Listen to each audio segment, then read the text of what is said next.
Sécurité au cœur du voyage officiel de Narendra Modi en Israël. Au cours de la visite de 2 jours du Premier ministre indien qui débute après-demain, l'Inde devrait considérablement approfondir sa relation avec Israël. 9 ans après sa première visite, le chef du gouvernement indien doit promouvoir une série de projets conjoints dans le secteur de la défense, ainsi que des accords d'une valeur de plusieurs milliards de dollars. Selon Forbes India, le montant des contrats d'armement entre Israël et l'Inde s'élève déjà à 8,6 milliards de dollars en 2026.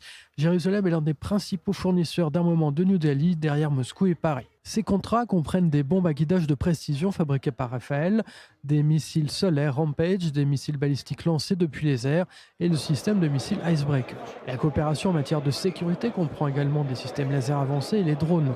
Selon le quotidien Hindustan Times, l'Inde espère obtenir d'Israël un avantage sans précédent grâce au partage de technologies israéliennes de pointe. Les deux pays devraient signer un mémorandum d'entente sur la coopération en matière de sécurité. L'Inde est intéressée par le développement conjoint avec Israël d'un système de défense antimissile balistique. Une aubaine potentiellement pour le programme de défense initié par New Delhi est censé assurer la protection du territoire indien face aux missiles à longue portée dont disposent certains pays ennemis.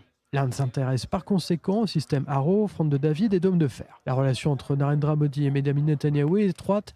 Les deux hommes partagent des positions similaires sur de nombreux dossiers, comme la condamnation du terrorisme. Au cours de la visite, la coopération dans les domaines de la science, des technologies, de l'agriculture, de l'eau potable seront abordées. Pour Jérusalem, l'alliance avec New Delhi s'inscrit dans un cadre géopolitique plus large. Benjamin Netanyahou a évoqué dimanche un réseau d'alliances qui inclut donc l'Inde, mais aussi des États arabes, des pays africains, des nations asiatiques ainsi que la Grèce et Chypre.